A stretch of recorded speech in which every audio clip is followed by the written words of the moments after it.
Chapter 27. Hanging Out. Whenever the others were away on a mission, Tweak had all the time in the world.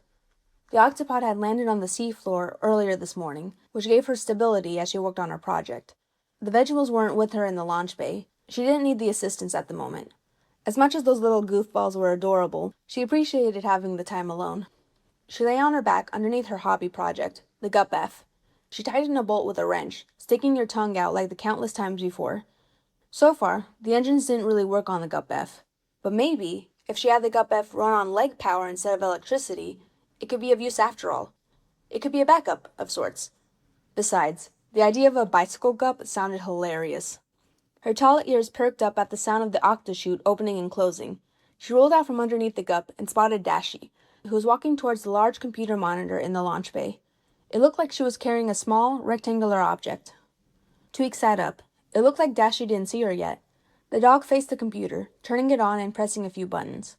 Strange, Tweak hadn't seen the photographer last night. Everyone else was in the library, hanging out, except for the dog. Tweak shrugged mentally but stood up. The professor, and Peso recently, was heavily implying that everyone needed to try to get to know each other better. Tweak needed to do her part, after all. Maybe Dashi just needed a boost. Tweak went up to the dog. Dashi kept looking at the screen, eyes completely focused. "Hello," Tweak said. She waved, then put her paw on her utility belt. Dashi's ears were the next to raise. Not the whole ears, Tweak thought curiously, just the base of the ears, and she turned towards the source of the noise. "Hello, Tweak," Dashi replied with a serene smile. "How's your day been?" Good, good, Tweak drawled, pulling out a carrot. She was craving one. "How about yourself? Up to anything? I haven't seen you last night." Dashi looked at her strangely. Was it something she said? Before answering. "I was organizing Professor Inkling's pictures." Dashi turned towards the screen again, but not unkindly. "It's a hobby of mine. I already took care of my pictures, so I was using his. He needed it done anyway." "Ran out of pictures?" Tweak asked, realization dawning. "You haven't been going out for photo shoots, haven't you?" "That's right. Captain Barnacles, Peso, and Quasi had gone out. Even Shellington and Inkling left occasionally, but not Dashi." "As much as I'd love to go out, it was my decision to wait a while," Dashi said. "But you're slightly mistaken. I have been taking pictures, just not of the outside world yet. The National Oceanographic, the magazine we send our photos to, requested that we give them information about ourselves. They're doing a series of articles on us, and so they want me to introduce the Octonauts and the equipment. That's going to be the subject of the first article of their series." "Sounds amazing," Tweak replied. It was more than flattering that she could be featured in a magazine. "Are we going to be interviewed?" Dashi's brow creased.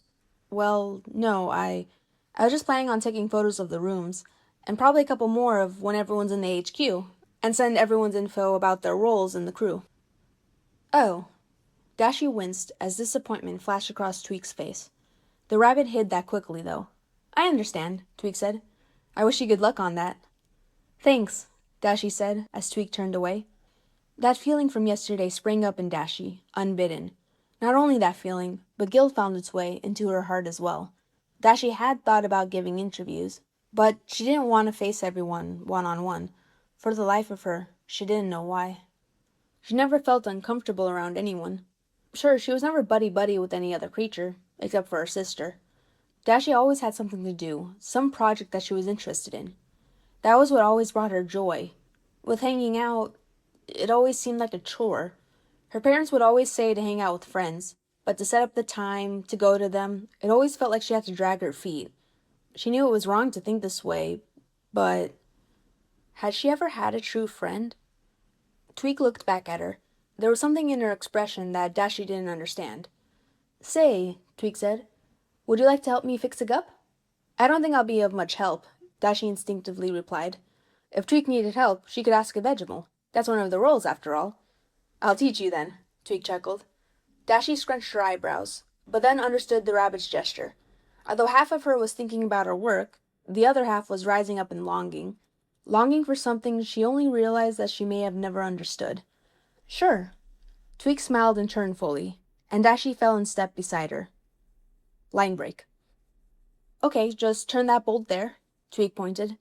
They were both under the GUP-F. Dashi thought that it would have been claustrophobic, but the GUP was a couple feet off the ground, so it wasn't too bad. "Like this?" Dashi placed the wrench there and moved it, like she always seen others do it. With her lying on her back, it was rather difficult. though never in her dreams would she say that out loud. Turning a bolt? It should be easy. Everyone knows how to do it. There you go, Tweak encouraged once it was done. All right, now we need to put in the gears and chains. Tweak brought in the next parts, and over the next hour, the engineer would guide the driver into building the inner workings of the gup. She would explain each piece, what each was for, then have Dashi attach everything. Tweak never got in the way. If Dashi was stuck attaching something, the rabbit would patiently wait until Dashi figured it out, giving pointers. That was the way Tweak was always taught. Trial and error was the way to go. Tweak would only work paws on when welding needed to be done. At those times, Dashi would stand away from the gup for safety. You're doing pretty good, Tweak said as they neared the end. Have you done anything like this before? I was in a science program in high school once, Dashi said. She slightly beamed, as if reliving her memories. The overall project was to make a small robot, the size of an insect, that had a camera and could fly and crawl. I was in the group that made the camera. Wow, that's quite amazing, Tweak said, genuinely surprised. Didn't know you had that much experience. It wasn't much, Dashi said sheepishly. We were always supervised by the faculty, and just had to follow the instructions. I still have the blueprints, actually, Dashi chuckled. But I never knew the why of the steps. Unlike you, she said, gesturing towards the underbelly of the gup. The mechanism was complex, metal parts everywhere, all connected in a chaotic harmony that was hard to understand. You can literally make whatever you want. That's what's amazing. Well, that comes with practice, Tweak said, now sheepish herself. There was a silent, almost awkward moment before Tweak changed the subject, guiding them back to the project at hand. They continued working amicably until the final piece was put into place. Almost there, Tweak said. Dashi tightened the final bolt, then let her arm fall down with a satisfied plop. The pedal system was in place, ready to go. Let's test her out, Tweak said, energetically coming out from under the gup. Dashi followed her and stood as Tweak climbed into the gup. Since there were no walls, Dashi could see Tweak inspecting the pedals, then move them with one paw. Dashi tightly kept her own paws together, trying not to show her slight uneasiness. She hoped she did everything right. If she didn't, Tweak would have told her, right? Although her logic was sound, her emotions still made her stomach tighten a little. Looks good so far, Tweak said, before looking up at her. Let's try her out in the water. All right, Dashi replied, though she was surprised that Tweak thought it was ready for that stage. Shouldn't the gup get walls first? Not necessarily, Tweak said. Actually, if there's a problem, it'll be easier to get into the pedaling system. Oh, Dashi simply replied, processing and storing away that information. Tweak went out and brought the gup C, which had a tow line. She attached it to the gup F and dragged it, after putting it down to the ground, toward the launch bay's water. The wheels on the gup F prevented it from scratching the floor. Dashi stood there, curious and excited. She made sure to keep still and not wring her paws. Soon, the gups plopped into the water. Tweak undid the rope, and the gup F sank. Dashi brought a paw out. Wait, Tweak, the gup! Don't worry, Dashi, Tweak said as she climbed into the tow gup again. She brought the gup C back on land. It's supposed to sink. It's only made of metal, after all. Oh, right. Dashi felt like face-palming herself. Tweak got out of the small sub again and stood in front of Dashi. Do you have the helmet installed? Tweak asked. Yes, Dashi said. She fingered her collar. Sweet. Tweak activated hers. The helmet came around the rabbit's head and circled around her ears, keeping the tips out. Dashi marveled at that design. The dog activated hers as well. Ready? Tweak asked. Yes, she replied. They both jumped, and Dashi was soon enveloped in the coolness of the water. It surrounded her, making her skirts sway, her fur stand up lazily.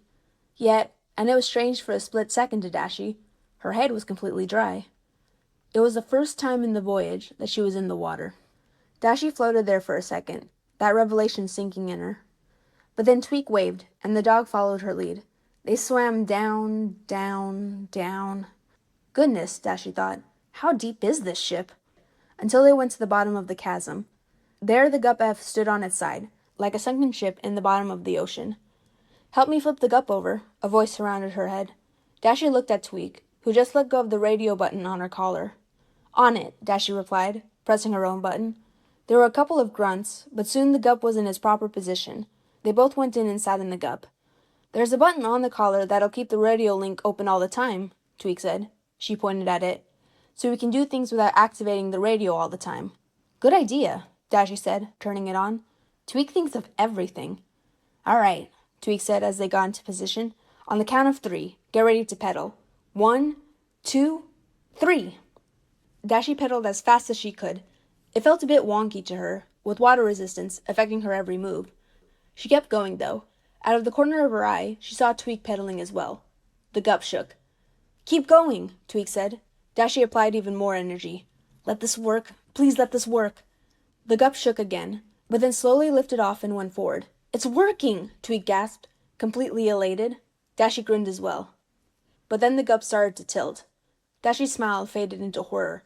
"Lean to the left!" She wasn't sure if Tweak or herself said that, but she followed the instruction as hard as she could. Nothing worked. Soon it fell back onto the floor, toppling both of them out of the vehicle. Dashie landed on her stomach, her face against the helmet. The helmet made her neck crane awkwardly. She sat up groggily, but the guilt came with full clarity. She must have done something wrong. She didn't follow Tweak's instructions. "Wait, Tweak!" She whipped her head towards the rabbit. Tweak was lying on her back. "Tweak, are you all right?" But her fear turned into confusion and relief as laughter filled the radio link. Tweak sat up, laughing wildly and deeply. She put a paw to her side and lowered her head. "Oh me, oh my!" she laughed. She was obviously full of adrenaline. "I completely forgot to recalibrate the stabilizers. I'll definitely have to fix that. But that was fun!" Fun? But it didn't work out. If anything, Dashie thought Tweak would have gotten angry. Well, yeah. You can't expect everything to go smoothly on the first try. That's what inventing's all about, you know? Dashie stayed quiet, contemplating, while at the same time unsure of how to respond. But as Tweak stood up, laughed, "Let's go," and as they both swam back up to the tow line, Dashie knew that she could see herself hanging out with Tweak again.